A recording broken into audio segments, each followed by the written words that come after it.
Okay, so the next family that we're going to look at is a relay.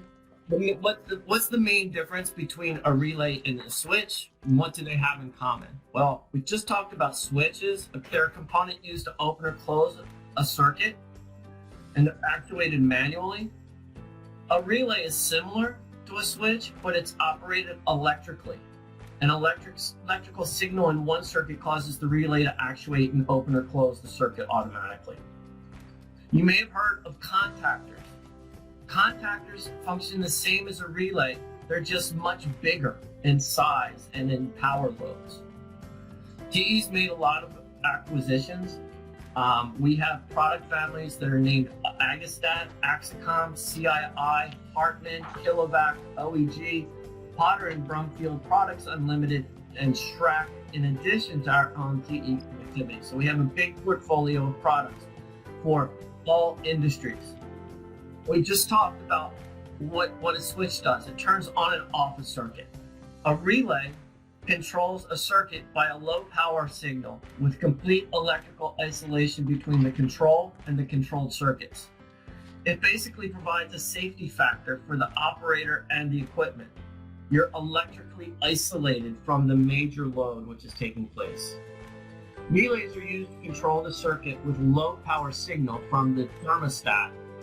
Controls the relay. When you turn it on, the relay engages with the motor so that you don't get electrocuted.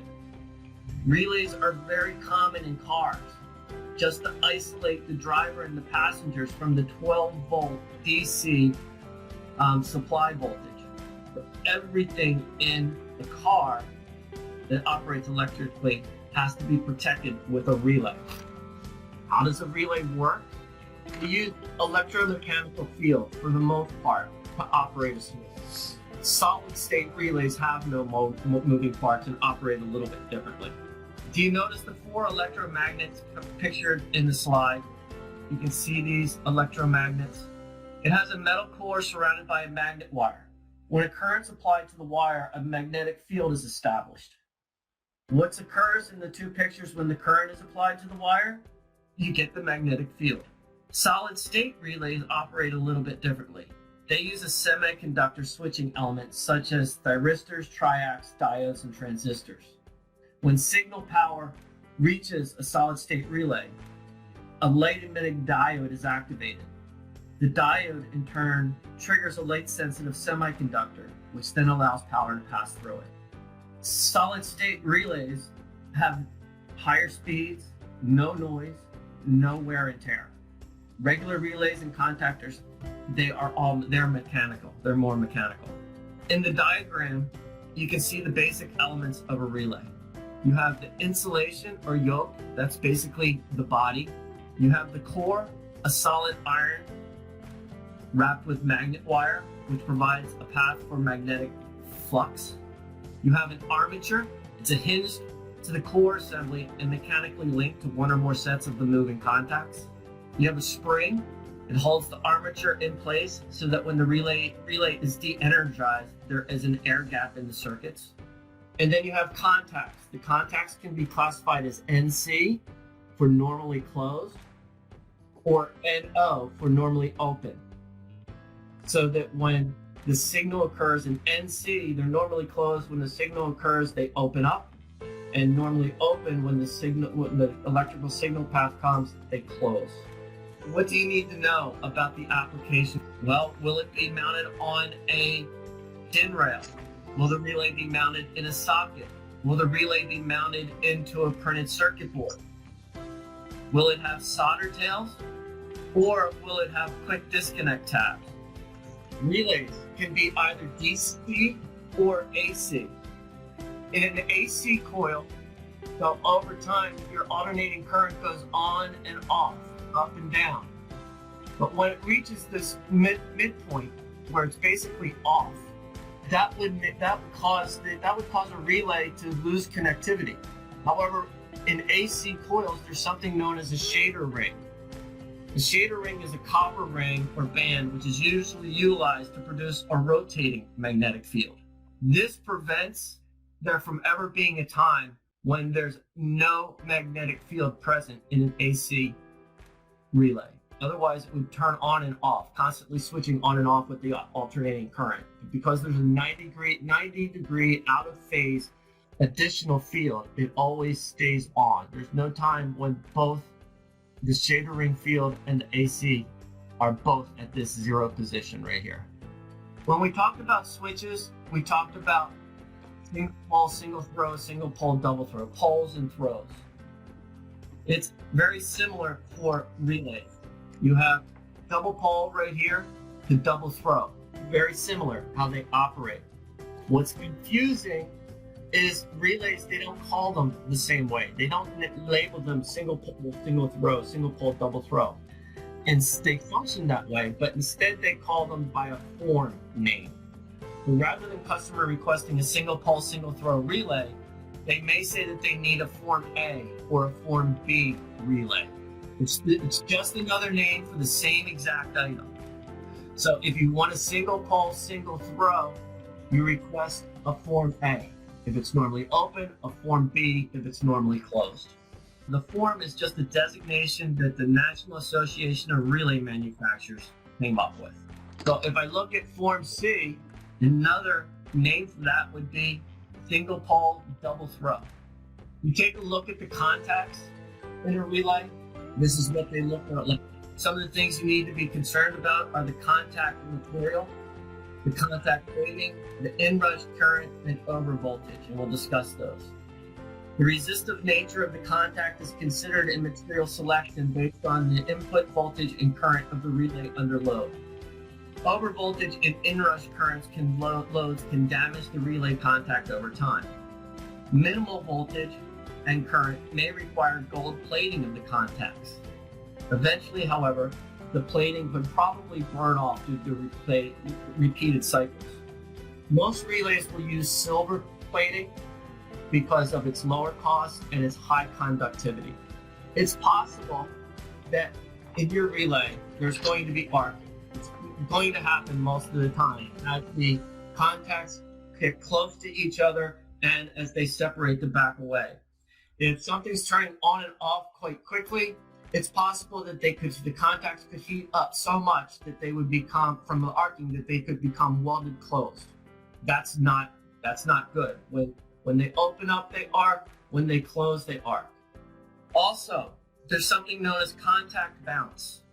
When the contacts come to touch together, when they come to close, they don't just close, they sort of bounce against each other.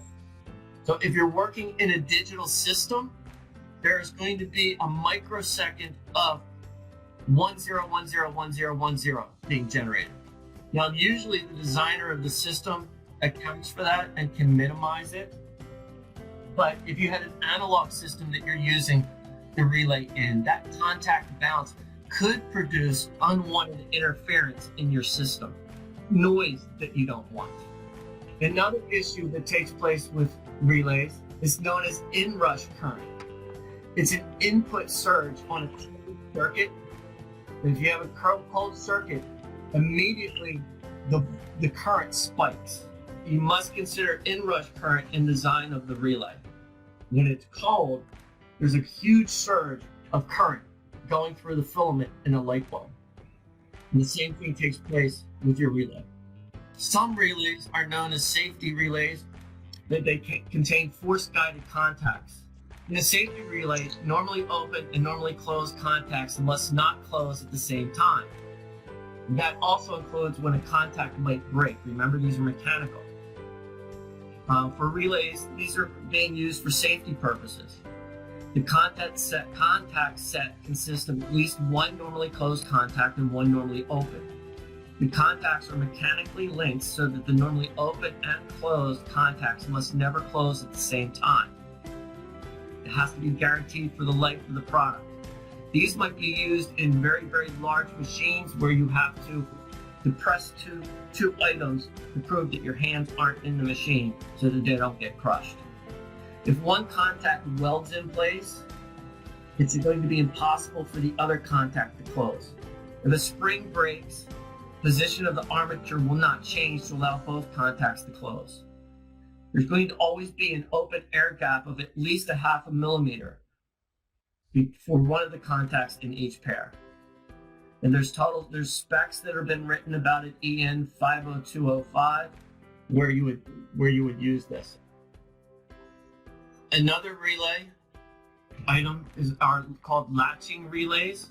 Latching relays require one pulse of a coil power to move the contacts in one direction and another secondary pulse to move them back. Repeated pulses from the same input would have no effect. Latching relays can be found in avionic and numerous industrial applications such as elevators. How do they work? In one coil magnetic latching relay, application of power to the coil will latch the contact. Application of a second impulse of power with the opposite polarity will cause the relay to unlatch.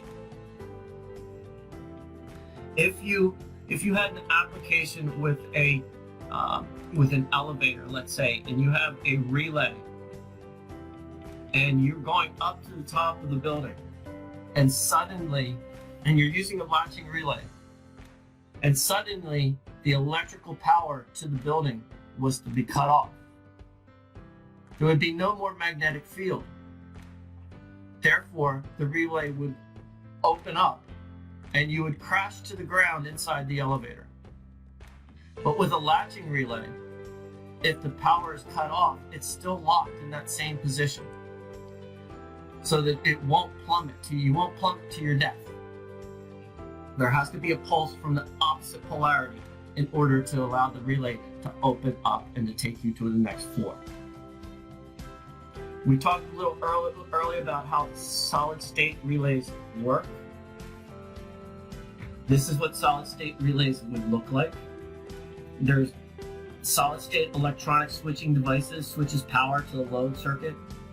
They're very high performance applications such as in military, avionics. They have no noise. They're very, very fast. They're sealed against environmental issues of IP ingress protection.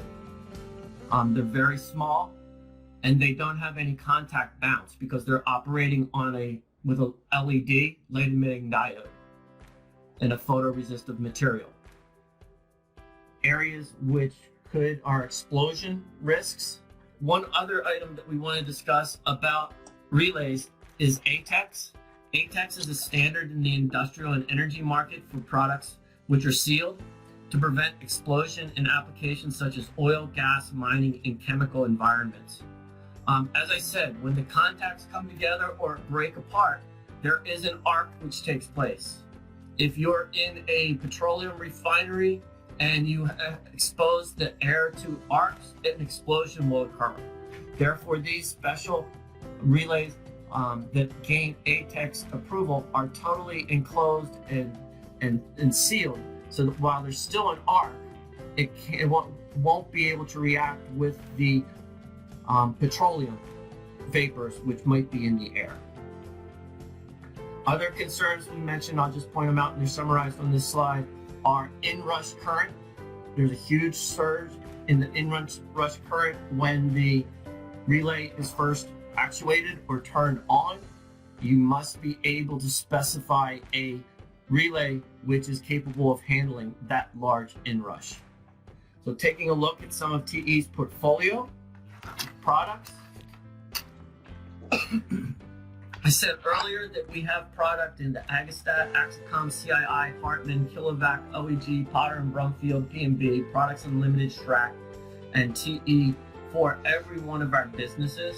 You can see that we have products that are for automotive, ICT, high voltage relays, power relays, protective relays, and mil-arrow relays. Some of the applications you can see for every business unit. We'll talk a little bit, or I'll show you some examples of appliance usage in dishwashers, dryers, refrigerators.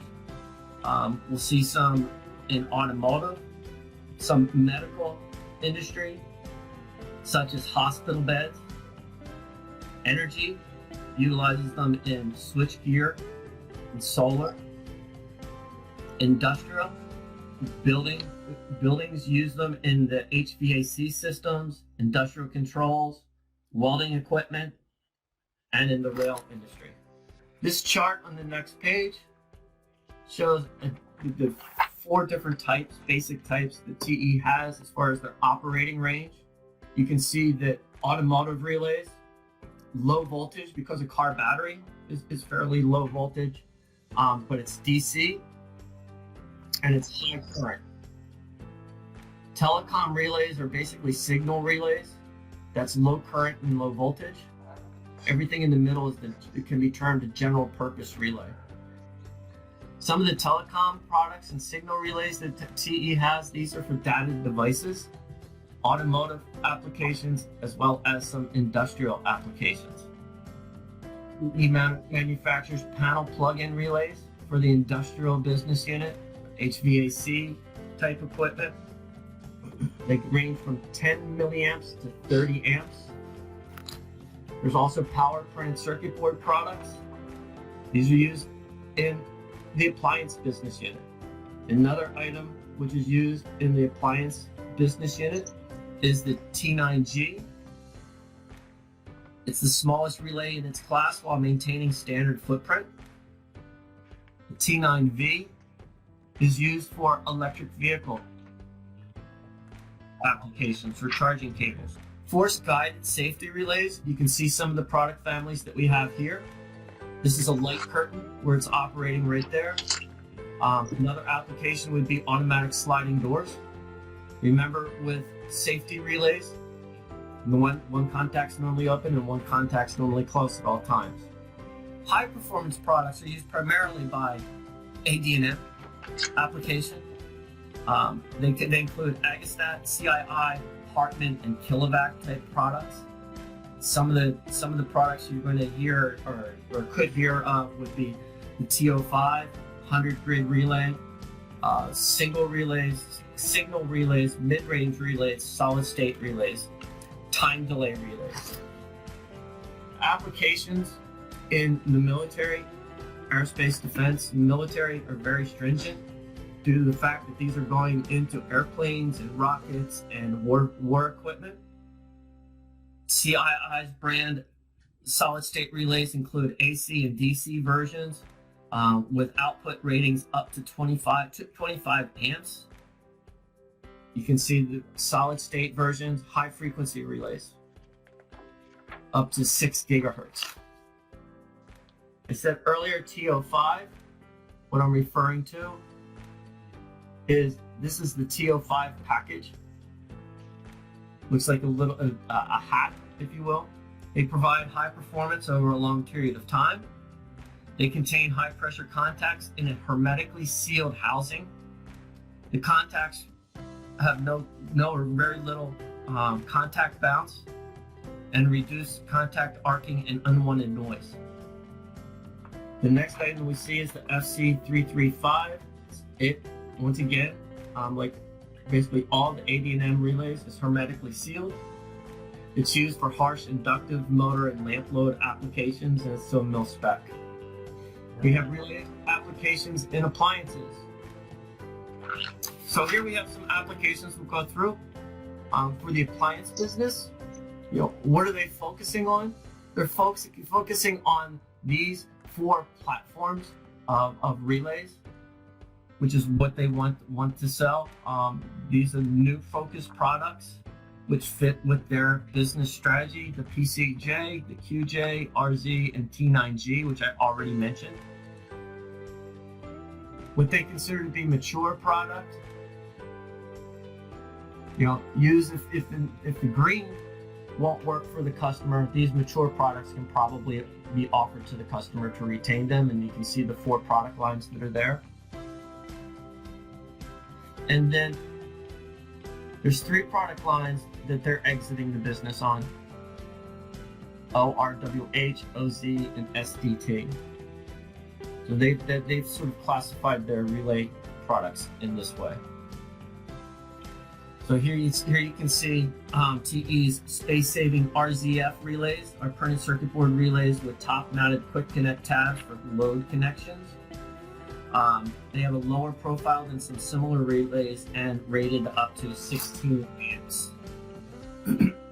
In commercial applications, there are relays being used all over. If you look into your home in a dishwasher, you have applications for the door lock, the heater, the pump, and the water valve. And it makes sense because this is in your home. There's people, you, your children are there. There's electricity and there's water. That's a recipe for disaster.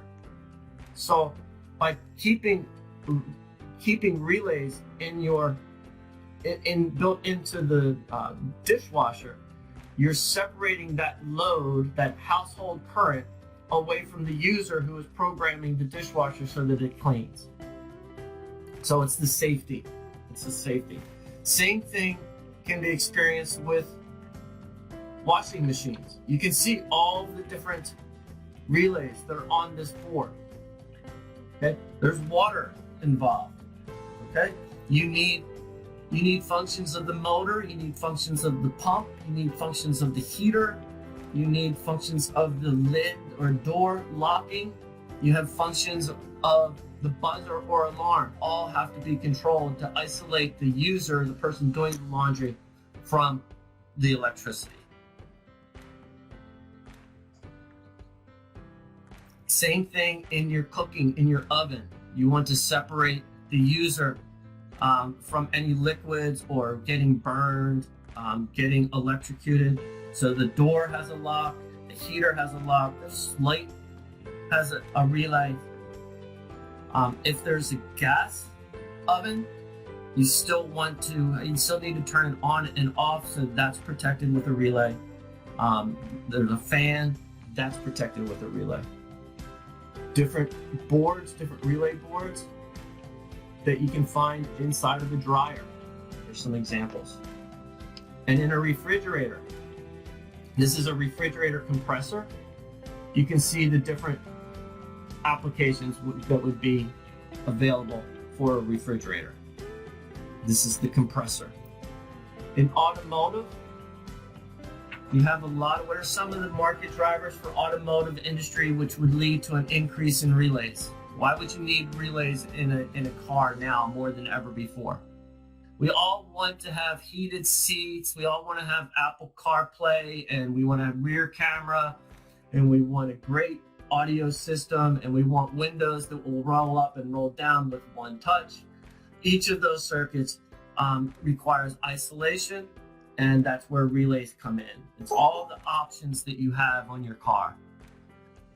So we all want to have more options on our car. That drives the content. Electric vehicles, definitely that's going to drive relay or contactor content. Some different product families will be found on the next few pages. You can see that most of these are attached to wire, or they'll fit into a fuse box, which will fit into your car. Double printed circuit board relays, power relays, and then some high current relay modules. Think of a relay module as a customer specific solution. You can have some that are programmable timer relays, which will, let's say for your directional turn signal, maybe a timer relay where it flips on and off by itself over a specific period of time.